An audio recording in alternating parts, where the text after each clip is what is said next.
S'il faut que je sacrifie 58 personnes pour en sauver 500, je vais en sacrifier 58. Un autre monde est le nouveau film de Stéphane Brisé, qui nous dépeint la situation difficile d'un cadre d'entreprise, Philippe Lemel, qui fait face à une restructuration du personnel, alors que dans sa vie privée, il fait face à plusieurs soucis également. L'objectif principal du film est donc de nous montrer le point de vue d'un patron, les responsabilités que cela implique, le temps qu'il faut y consacrer, les sacrifices qu'il faut faire. Mais surtout le taux de stress qu'apporte une telle position, s'immisçant petit à petit dans la vie privée, pesant sur tout émotionnellement.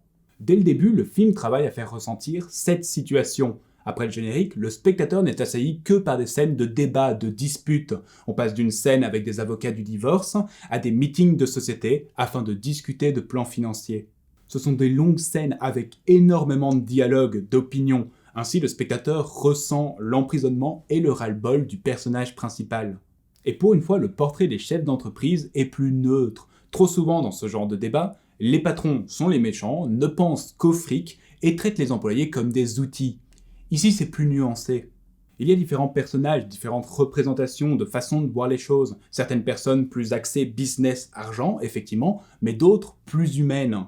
Et lorsqu'on accuse notre héros de ne rien faire pour sauver sa boîte et ses employés, après avoir vu le temps qu'il y a consacré, les efforts qu'il a fournis, les solutions qu'il propose, on ne peut que trouver l'accusation injuste et ingrate.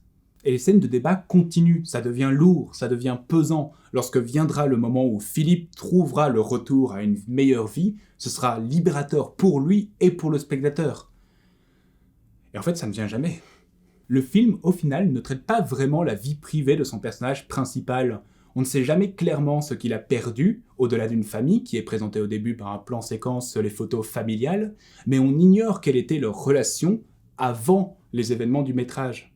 Et à part une ou deux scènes familiales plus légères, surtout une impliquant des grimaces et des voitures, le film ne traite pas non plus ce qu'il va retrouver après.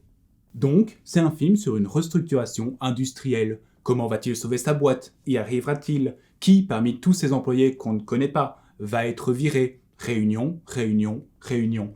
Ça manque pour moi un peu d'attachement émotionnel envers le personnage principal, au-delà de juste sa situation. Si vous aimez les débats pendant les réunions au boulot, c'est parfait pour vous.